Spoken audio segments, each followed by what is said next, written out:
Well, a very warm welcome to all three of you, particularly as we're so close to Christmas. It's very good of you to come along and give us the benefits of what I know is considerable expertise, knowledge and experience. So we very much look forward to listening to you.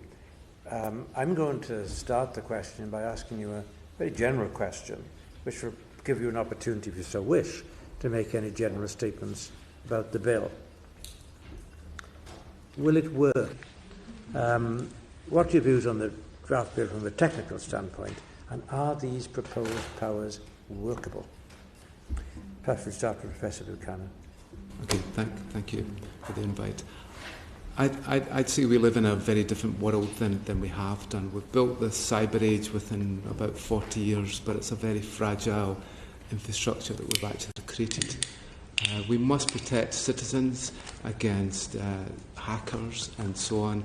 We must protect the privacy, and also we must protect their identity. So more and more services are moving towards the provision of both privacy and also identity. Individuals need to make sure that they aren't being spied upon by cyber criminals across the world, and they also need to be able to prove their own identity and also the identity of what they're connecting to. Encryption involves both these aspects. It keeps things private, but it also increasingly is used for identity provision. Much of cryptography is now focused on proving the identity of the services that we actually connect to. Just now, most of the services we use in the cloud, such as from Google, Amazon, Facebook and so on, are encrypted.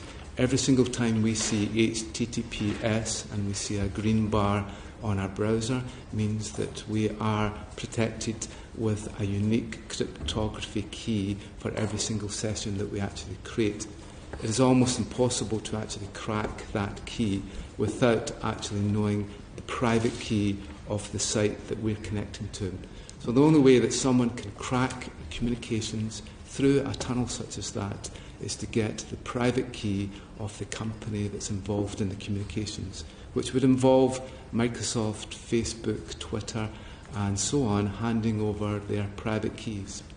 The problem around that is that if someone gets access to those private keys, those special keys, we really open up the whole of the internet and we'll have the largest data breach that was ever caused, ever.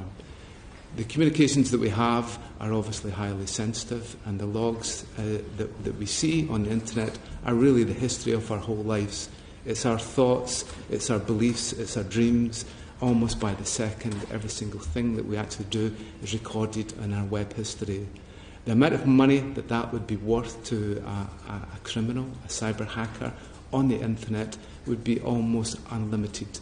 You imagine if an ISP was hacked, what the logs could be used for, what bribery would happen for individuals, for companies and so on. So there must be a balance that needs to be struck between the privacy of individuals and obviously the protection of our businesses and obviously the risk around serious and organised crime. Thank you. Thank you. Mr. Huvinet. Lord Chairman, it's an honour to be present in this committee session. It has been a fascinating journey